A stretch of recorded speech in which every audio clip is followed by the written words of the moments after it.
Il est un peu plus de 22 heures ce 5 décembre 2017. Dans la maison de Marne-la-Coquette, à l'ouest de Paris, les lumières sont tamisées. Autour du grand lit, le silence règne. Les proches veillent, et au centre de la pièce, Johnny Hallyday lutte encore. Le souffle est court, la voix est rauque, mais dans ce visage marqué par la maladie, on lit encore la fierté du rocker. Le regard, lui, reste vivant. Toujours ce bleu profond, presque électrique. Johnny, l'idole de toute une génération, affronte son dernier combat. Le cancer du poumon a été diagnostiqué 1 an plus tôt, en novembre 2016. Il a essayé de se battre à sa manière, en musique, tournée, enregistrement, projet. Même quand les traitements le fatiguent, il répète, il chante. Il s'accroche à la scène, parce qu'elle est son oxygène. Et puis, peu à peu, ses forces déclinent. Alors, il rentre chez lui, dans cette grande maison de Marne, où les murs sont couverts de souvenirs, disques d'or, guitares, photos de tournée. Les éclats de rire des concerts résonnent encore dans les couloirs, mais dehors, c'est l'hiver, et Johnny sait. Laetitia veille, jour et nuit, elle reste à ses côtés. Les filles, Jade et Joy, passent du temps près de leur père. Elles dessinent, elles chantonnent, elles tentent d'oublier l'inéluctable. Les amis, eux, viennent, un à un. Eddie Mitchell, le frère de toujours, entre discrètement. Michel Drucker, bouleversé, ne peut retenir ses larmes. Jean Reno, fidèle, s'assoit, prie, se tait. Tous se savent que les jours sont comptés. Mais Johnny garde son humour. Un matin, il murmure à son épouse « J'ai eu une belle vie, non ? Je veux juste pas qu'on l'oublie trop vite. » Il y a encore cette volonté de tout contrôler. Même affaibli, il parle musique. Il suit les enregistrements de son dernier album « Mon pays, c'est l'amour ». Chaque note, chaque mot est une bataille. Dans le studio installé à la maison, il enregistre assis, parfois entre 2 quintes de tout. Mais quand il chante, le miracle opère. La voix, puissante, brûlante, surgit intacte. Ce disque, sorti après sa mort, deviendra un phénomène. Plus d'1 million d'exemplaires écoulés en quelques semaines. Un ultime cri du cœur, un adieu vibrant.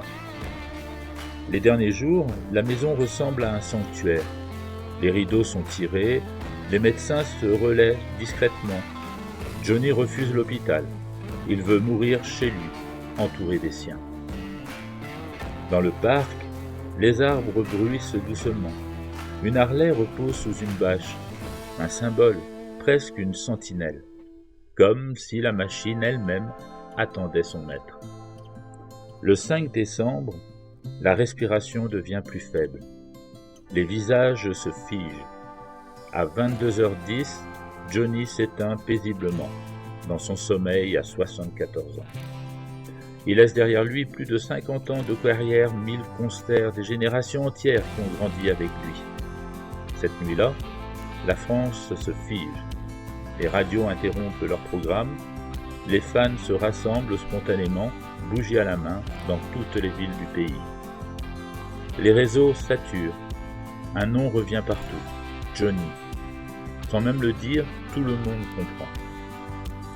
Quelques jours plus tard, le 9 décembre 2017, le cortège funéraire descend lentement les Champs-Élysées.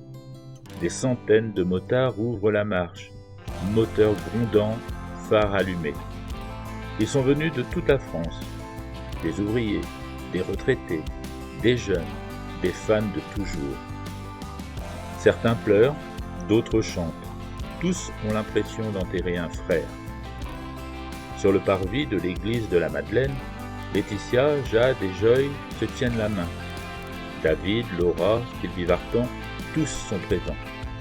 Les amis, Eddie Mitchell, Patrick Bruel, Marion Cotillard, Jean Dujardin, Michel Drucker. Le président de la République, Emmanuel Macron, prend la parole. Johnny Hallyday C'était la vie dans ce qu'elle a de plus ardent, de plus libre, de plus entier. Le cercueil blanc entre dans l'église, porté par ses musiciens. Dans les rangs, les visages sont graves, la musique s'élève, que je t'aime. Elle résonne sous les voûtes. Des sanglots montent, mais aussi des sourires, parce que Johnny, c'était ça, la passion, la lumière, la générosité brute. Puis vient l'ultime voyage. Direction le cimetière de l'Orient à Saint-Barthélemy. Là-bas, sur cette île qu'il aimait tant, Johnny repose face à la mer, sous un ciel immense bercé par le vent des Caraïbes. Une tombe simple, blanche, entourée de fleurs et de guitares déposées par les fans. Chaque jour, des anonymes viennent s'y recueillir. Certains déposent un casque de moto, d'autres une photo, d'autres une lettre. Ils parlent souvent à voix basse, comme à un ami disparu. Parce que Johnny, c'est bien plus qu'un chanteur, c'est un morceau de leur vie. Johnny, c'était le feu, le rock, la fureur de vivre, les excès, la tendresse aussi. Un homme fragile derrière la légende, un enfant éternel qui avait toujours peur qu'on l'oublie. Mais comment l'oublier, quand sa voix résonne encore dans chaque voiture, chaque bar, chaque souvenir, quand des millions de Français fredonnent encore ses refrains, quand, au fond, chacun d'entre nous garde une chanson de lui comme un talisman. Et quand la nuit tombe, quelque part, une Harley rugit.